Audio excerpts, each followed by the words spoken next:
So who are you and what do you do? I am James Hatton.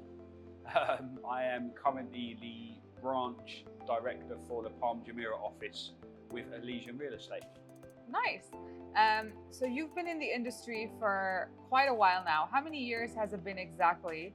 And what made you join real estate initially in the beginning? I'm up to nearly 3 decades. So I'd done 10 years in London as we would call a negotiator or senior sales negotiator. I joined Dubai Real Estate in 2008 in June. So I came in the cooler climates. What made me come here? Wow, the market had crashed in the UK in 2007.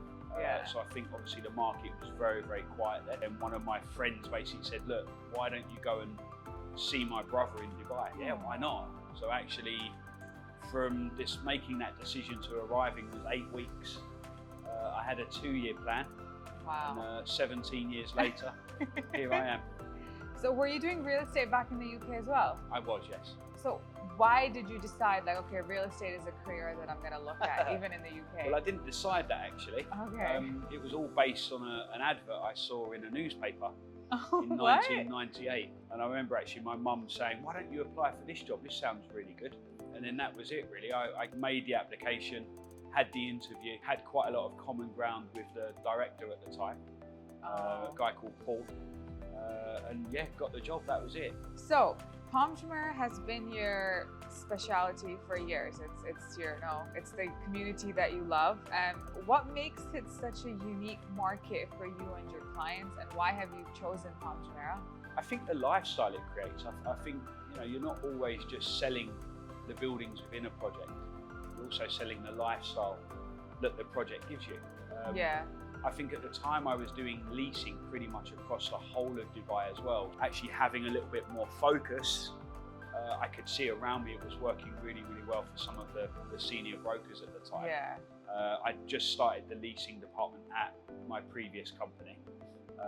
I was originally put in Marina, Dubai Marina, which I wasn't too happy about. Obviously I got on with it. And then actually I was working quite a lot with, or can I say getting friendly with one of the sales guys who was the manager of the Palm team.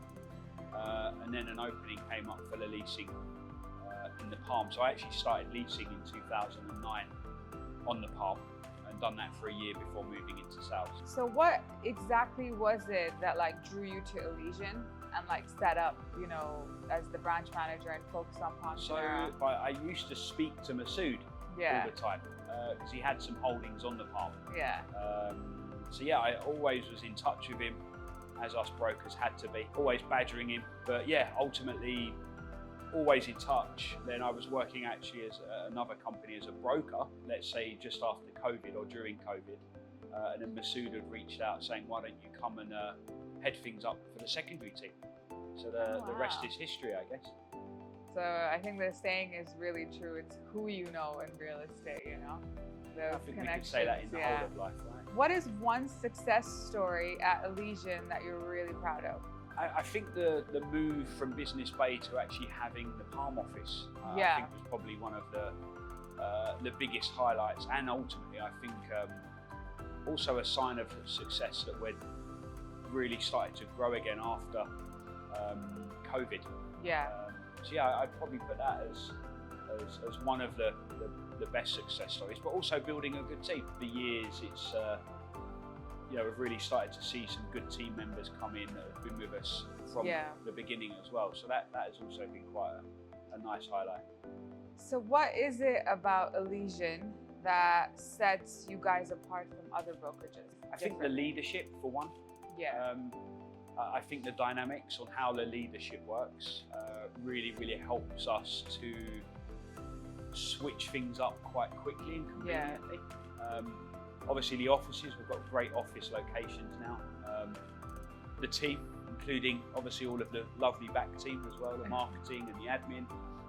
So yeah, I think generally all round we have a really good team and obviously dynamics within the office, which I think really sets us aside. Yeah, I agree. What's one thing about you that most people at Elysian don't know? Like a little secret maybe? Jesus. A little hidden thing. I mean, I generally wear my heart on my sleeve, so I don't know if there is much that they wouldn't know. Maybe like a hidden talent. Doing the worm on the dance floor isn't probably something that I'd get out of the locker. Oh my At my age now, unfortunately. Stop it! You can do the worm. My more dynamic, let's say lighter days, maybe. Yeah. You've got me on that one. No, you can't I don't think think of I've one. really got anything. Maybe like you can touch your tongue with your nose, something like that. No, nothing bird. like that. You can make bird sounds. I'm fairly normal. I don't have many hidden skills, unfortunately. Okay, well. Or fortunately. Yeah, fortunately, why not? Yeah. Okay, so if someone joined your team today, who's one person you'd warn them about, like within Elysian?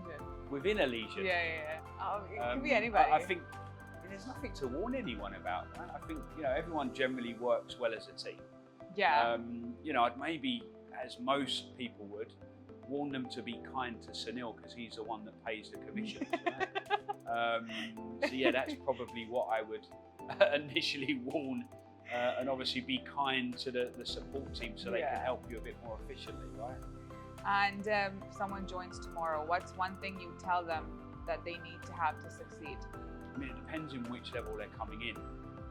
I think, if you're a new broker entering the market, then, what you lack in knowledge and skill maybe on the onset is really kind of made up with work ethic.